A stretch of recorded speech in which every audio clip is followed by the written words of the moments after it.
water tanks, I mean, some cold water tanks I've been seeing recently on Instagram are pretty cool. You get some in like the Northern California area and even up in the East Coast, like Maine and some of the other northern states here in the United States. Just seeing some people set up tanks with some of the stuff that's local to those waters. It's pretty crazy to see all the cool like anemones and macroalgae that they get up there. I always thought like, the further north you go, the more ugly things get, but that's not the case. What's up, Reef Fanatics? Welcome back to another Coral Reef Talk podcast. And Levi, today we have an exciting one. How are you doing today, Levi? Doing good. How about yourself? I'm doing all right. I'm excited about this episode because today we are talking about different kinds of aquariums that you can have in the saltwater hobby. It's not just those amazing looking SPS coral tanks that you see all the time. There's so many different kinds of habitats that you can create, different kinds of aquariums that you can have within the saltwater hobby. Yeah, absolutely. There's quite a few, and each little avenue has its own little different things that kind of go along with, each of the tanks. There's quite a few different ways you can go in this hobby. Each tank style has its own ups and downs, so a lot of different avenues to go. Yeah, so with this hobby being so diverse, we thought it would be a good idea and jump into some of the tanks that you could have, starting with a fish-only tank with live rock. What are your thoughts about those as far as like how easy are they to get into and just the different kind? Even with fish only tank, you can have predator tanks, you can have a community tank. So let's dive a little bit into those. Yeah, so fish only tanks, I mean, pretty much it's just stating that, you just keep fishing it. And that also makes it easier to treat certain fish and also feed certain fish. So some fish are coralivores, like they'll eat corals, or they're super aggressive and you can't really keep them in a reef tank. So you go to the alternate avenue and keep a fish only tank, which I enjoy fish only tanks. I think they're pretty cool, but I also love, the natural look of all the corals and stuff in the tank. But in this hobby, it's really challenging to achieve both avenues. So fish only tanks are definitely a good way to go if you're looking for some fish that may nip at corals or are somewhat aggressive, like even your bigger angels, your puffer fish, snappers, groupers, all that sort of stuff. Usually gravitate more towards a fish only tank. Butterflies too. I mean, there's just a lot of different crazy things. But yeah, like you said, fish only tanks are easier to care for because you're just dealing with the fish. I mean, you can treat that tank with copper and medications, Yeah. and you don't worry about delicate like corals or anything dying because you just have fish, and you can treat marine ick, or you can treat whatever may be going on, flukes, whatever is happening, you can treat that. And if you want the look of corals and keep more aggressive fish or fish that nip at corals, you can always add artificial inserts or fake corals. Yeah. So that's And one I've way. seen people do like in predator tanks or in just regular, like, what would normally be a fish only tank, they throw like some zinnias or some anthillias or leathers in there, just to build up and fill out the tank with some corals. I mean, that's an avenue people take too. But the good part about having just fish only, like you mentioned, you can treat with some of the heavier treatments that you would not be able to use in an actual reef tank. So that could be quite beneficial to more finicky fish that might be more susceptible to certain diseases, because you can pretty much eradicate that with high doses of copper and other different type of antibiotics and such. Yeah, absolutely. And now the second tank that we want to kind of touch on, and it's usually the tank that is recommended to people that want to get into corals, is usually going to be a soft coral tank, because soft corals are usually a little bit easier to take care of because they're more forgiving with water parameters. So you can typically learn how your parameters react and how your tank is reacting to corals, and you can learn all that easier with soft corals. What do you think about that? Yeah, soft coral tanks are actually one of my personal favorites. I like a lot of different species of soft coral, and they're quite easy to keep, and they're gorgeous. There's a lot of movement with soft corals. And I think even a lot of like experienced reefers really still enjoy like the movement that soft corals give. So yeah, a lot of people do soft coral tanks, and they're really easy to maintain. But I've always been a big guy on water changes. Do water changes when you can. I try to do them every Friday, just to keep that water clarity clear, like no matter what, keep all those parameters stable. But yeah, soft coral tanks can be really rewarding and quite forgiving. So it's definitely a good step if you're just getting into the hobby. Yeah, and there's a lot of really cool soft corals out there, like green star polyps, leather corals. Xenia is really cool, even though a lot of people don't like Xenia because it grows really fast like a weed. But just the movement of that coral to me is really cool.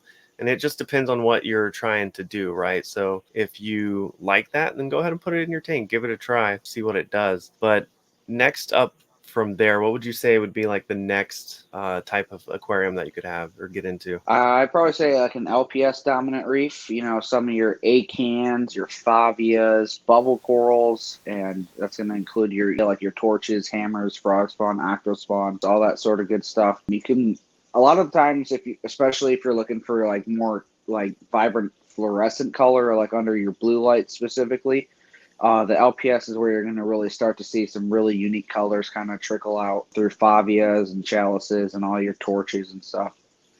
Yeah, absolutely. I like brain corals too. Some of my Yeah. favorites, Trachyphilias, Welsos are really cool. But yeah, it just gives you a whole nother level of dynamic, like you said, with your blue lights and everything, the way they fluoresce in the water. You see it even more with LPS corals because, like Duncan corals, are really cool to feed and watch the feeding response. Yeah.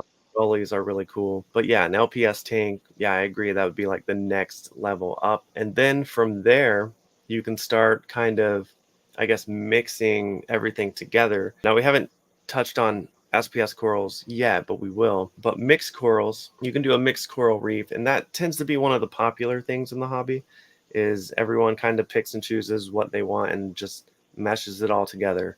And you can get some really cool looking tanks that way.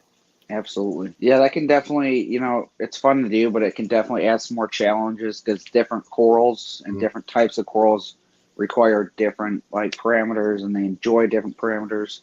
Like most soft corals tend to enjoy a little higher nutrients.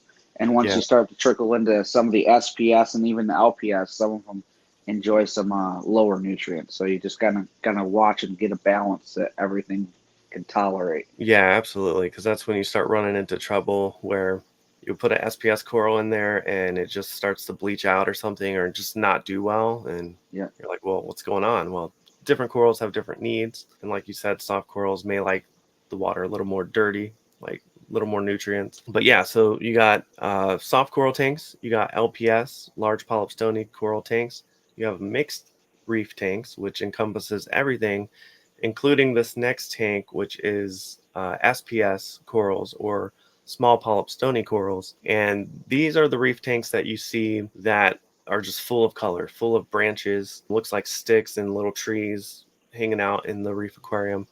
And there's some absolutely stunning SPS tanks out there. Yes, there definitely is. SPS is one of my favorite like groups of corals. I don't really deal much with them, just simply because I'm busy. I got a lot of things going on, and I don't feel like I can give them the proper care that they really require and need. But yeah, they're some of the tanks that I've seen people like on Instagram and stuff like have it. I mean, it's amazing to see that.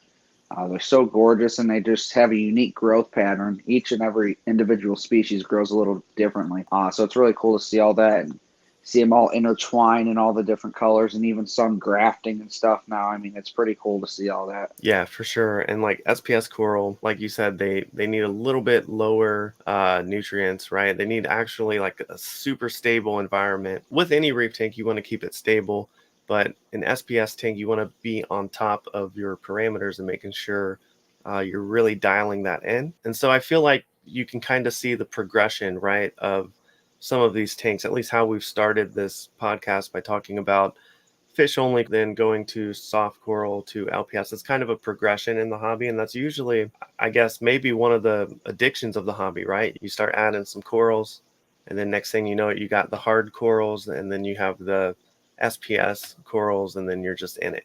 Yeah, for sure. But there's a lot more that you can do. You can also keep more challenging species like seahorses. You can keep, like, there's the flamboyant cuttlefish out there, Yeah.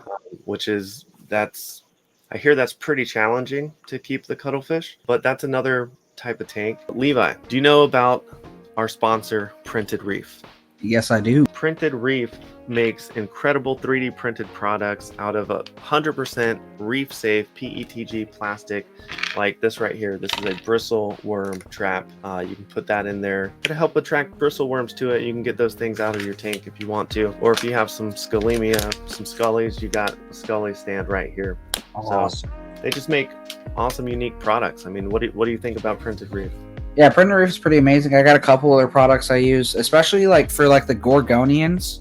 Like I like to stick them in the sand or mount them on rocks. But they have certain mounts where you can just mount it to it and it helps hold it up in the sand. And I mean I love them. They have a lot of different products too, and they're amazing. Yeah, so head on over to printedreef.com, and if you're a subscriber to the Coral Reef Talk, you can save 10% at printedreef.com/TheCoralReefTalk. Just use the code TheCoralReefTalk at checkout. So what else is there? There's also like the oddball reefer stuff that you got going on. Yeah, so right behind me. Yeah. NPS. So NPS tanks is non-photosynthetic, which means the corals don't require light. Not necessarily meaning that specific organism doesn't use the light to grow. Uses nutrients and food that it feeds off of in the water column to turn into energy to grow. They do still absorb like your calcium, and you got to watch your alkalinity, your pH, and all that sort of good stuff. But yeah, definitely a totally different avenue to whatever other tanks there is. It's kind of its own unique niche. And you definitely got to have some passion for it. Otherwise, you're going to just kind of get burnt out. I've been close to getting burnt out with NPS because it's just a lot of work, but it's something I really am passionate for and really enjoy. So I'm excited to keep building up this tank and growing it out and seeing how it does. It's doing great right now. So really, so you've been almost burnt out by NPS just because of all the work and stuff? It's a lot of work. Yeah, and it's stressful, and if you don't keep up with your water changes with the non-photosynthetic system, you're going to run into problems relatively quick. So it's just, it's consistency and just. How do you think that compares to like an SPS tank, or like it's two different animals, right? So you got to keep up on water changes.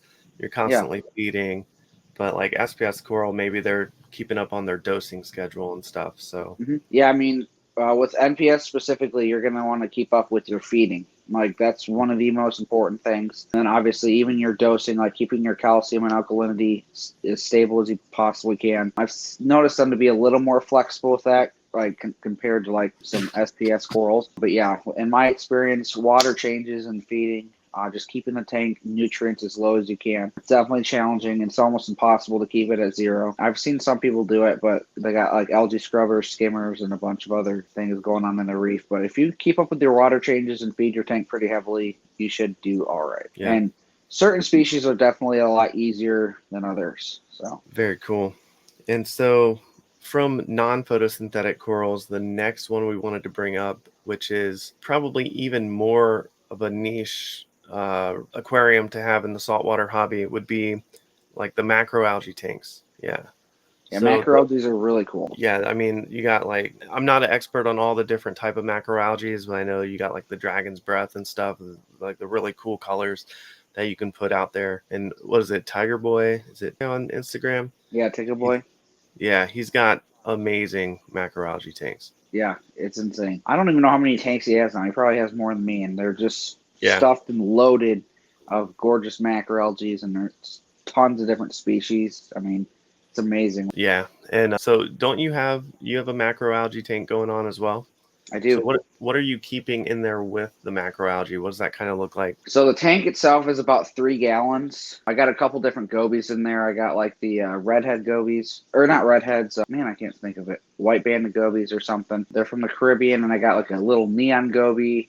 It's like a Zanzibar coral banded. It's like white with a gold head. It's pretty cool. And then some like smaller pistol shrimps and stuff. Just some random things that have maybe hitchhiked on some of the algae on rock that I put in the tank. But yeah, just a random assortment of different smaller organisms that can live and then thrive in the 3 gallon. Nice. And yeah, I think it's really fascinating the different types of tanks that you can keep in this hobby. I mean, if you go to any public aquarium, if you have the chance to, you see all these different exhibits that they have. And it's really cool. I was at the Florida Aquarium a few weeks ago, just walking through, and I saw just like they're a mixed reef aquarium, and I saw like different, like a yellow tang, a blue tang in there, and I'm like, how cool is that we're actually able to keep those fish in our aquariums at home? And like we talked about with Salem, a lot of people don't even get to experience like going to or seeing these animals in person or up close in the wild, but you get to experience them in this hobby, things that you see at the public aquarium. So it's just really fascinating to me, all the different ways you can kind of venture off in this hobby. Absolutely, I agree. And then on top of like macroalgae tanks, non-photosynthetic tanks, you can even do the cold water tanks or the deep water tanks as well, which is what you have going on. Yeah, cold water tanks and deep water Yeah. tanks. I mean, some cold water tanks I've been seeing recently on Instagram are pretty cool. You get some in like the Northern California area, and even up in the East Coast, like Maine and some of the other northern states here in the United States. Just seeing some people set up tanks with some of the stuff that's local to those waters. It's pretty crazy to see all the cool like anemones and macroalgae that they get up there, and even the different kinds of fish. I always thought, like, the further north you go, the more ugly things get, but that's not the case at all. Some of the things I've been seeing are pretty crazy. But then you can do like the deep water part of it too, where you get into like water that's quite deep, like 200 feet or so, where the water temp's about 65 degrees, and that's definitely hard to achieve without a chiller. You're definitely going to want a chiller if you're going to run a deep water tank, because a lot of the species that come from there aren't going to be able to tolerate higher temperatures. So yeah, just keep that in mind. Chillers are expensive, but if you're wanting to go for a deep water tank, you're definitely going to have to invest in one of those. Yeah, for sure. And I've always kind of wanted to keep like a scorpion fish or like a rhino fish or something. Those are pretty unique fish. Definitely. Yeah. So all kinds of things that you can keep in this hobby. We just wanted to do like a quick run through, a quick podcast episode, and talk about a few of the different tanks, 7 or more that we covered in this episode, just to kind of give you an idea of what you can keep in this hobby, especially if you're brand new and you're kind of looking for your first tank. Where do you want to jump in at? Do you want to jump in with corals? Do you want to jump in with just fish? Or maybe you want to go even more niche or exotic and jump into non-photosynthetic corals. I mean, it's almost endless what you can do with this hobby, at least what you can find out there to get from these local fish stores in your area, and even online, things that you can find and buy and set up an aquarium around. So yeah, we just wanted to give you some ideas. Hope you enjoyed this episode. If you did, be sure to hit the like button, comment down below what's your favorite type of aquarium in the saltwater reefing hobby. And if you're not subscribed already, go ahead and click the subscribe button wherever you watch or listen to the Coral Reef Talk podcast. And we'll catch you next time in the next episode. See ya. See ya.